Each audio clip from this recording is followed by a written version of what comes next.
Hello, everybody. Scott Golden here with the Pro Wrestling Logic YouTube channel and the Superstars of Wrestling series. The 16th of September 1995, we get the Basic Open, and then we see Vince McMahon and Jerry Lawler out there. Hakushi is up first, and he is originally supposed to face off against none other than Chris Candido. Candido, noting that he has a shoulder or arm injury at the time, calls out Brad Radford to represent him. He and Radford are teaming. Of course, Radford later known as Louis Spicolli, and they are formulating an alliance here. Hakushi is beaten down by Radford a little bit. Radford takes him to the outside, chokes him over the bottom rope. Sonny is out there with Candido and Radford, and the attempt to cheat and get ahead is there. Hakushi had not worked out the way intended.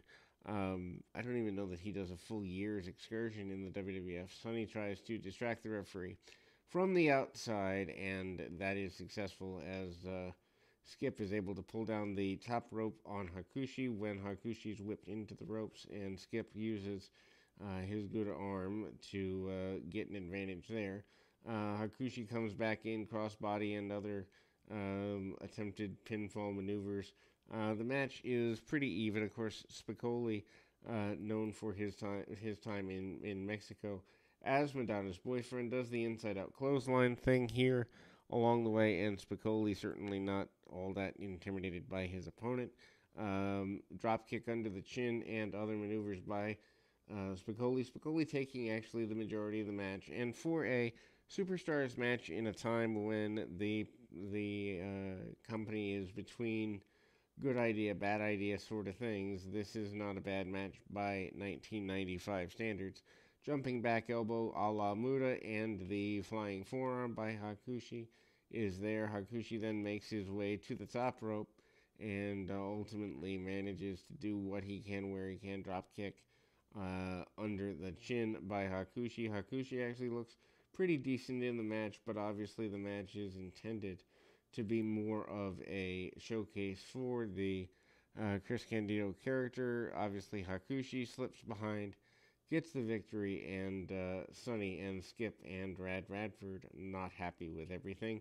The talk of the all-around every championship on the line matches here.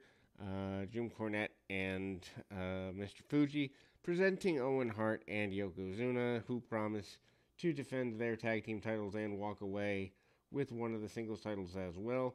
Two dudes with attitudes, aka Shawn Michaels and Diesel, promising to be the unified champion, hold all the gold all in one. Then there's a highlight from Raw with Sid. Sid being able to take care of Shawn Michaels and having been his bodyguard earlier in the year is talked about here a good bit. Lots of, ultimately time wasting with the idea of the nature of things. A confrontation hyped by Shawn Michael or Henry Godwinn, and the nature of his babyface turn. Also, the talk of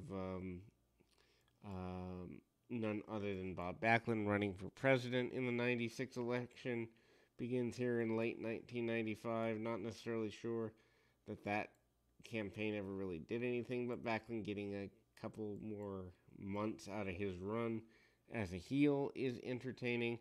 Henry O. Godwinn, who they'd highlighted for the last several minutes, was part of his babyface turn. He slops Ted DiBiase in the middle. This match is as ugly as one would expect. Bundy not really doing all that much during this 95-ish run in the WWF, and a lot of brawling. DiBiase throwing a fit, going backstage, and the clothesline in the corner by Bundy. Bundy also tries to drop the knee on Henry Godwinn. Godwinn and Bundy have a very basic matchup, nothing to write home about, but it's there to fill time. I mean, this is kind of one of those, can't believe this got over, but at the time, with every character having a occupation, a big power slam by Henry Godwinn, who is recent on the babyface turn side, uh, leading to a power slam and a victory, and obviously Ted DiBiase is less than happy there.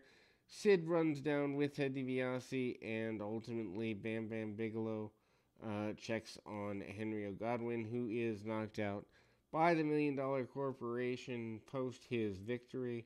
Then we see Hunter Hearst Helmsley, who is the next person to mainly go into a major program with none other than Godwinn Helmsley, who is in a business suit. I actually like the blue blood Hunter Hearst Helmsley thing here. Has the umbrella, the walking stick, and whatever, complaining about the slop being on the ground and all of that. But it's just an interesting run from what he becomes later. Needless to say, more highlights of the eventual heel turn for 1-2-3 Kid, kind of the miscommunication with Razor Ramon and the Bulldog and all of that. Again, more highlights from Raw. This actually is a more major thing. Savio Vega out next. Vega still doing the babyface Puerto Rican thing. Vega in a basic enhancement match here and gets a couple of shots off. Waylon Mercy promising to take care of Savio Vega. I'm not even sure they even had that many house show matches before Mercy leaves. Spin wheel kick by Vega, and off we go. Hype for the September in Your House continues. Jean-Pierre Lafitte, having stolen Bret Hart's jacket, says he's going to put an end to Jean-Pierre Lafitte. Dean Douglas and Razor Ramon going to go at it. Of course, this is very close to the end of the Dean Douglas character within the next couple of months. Doesn't bode very well. Henry Godwinn and Sid going at it as Godwinn is, defending the corporation. Waylon Mercy and Savio Vega at the In Your House pay-per-view. I guess that's why they're hyping that. But ultimately, a very basic run of superstars here. We'll be back with more right after this.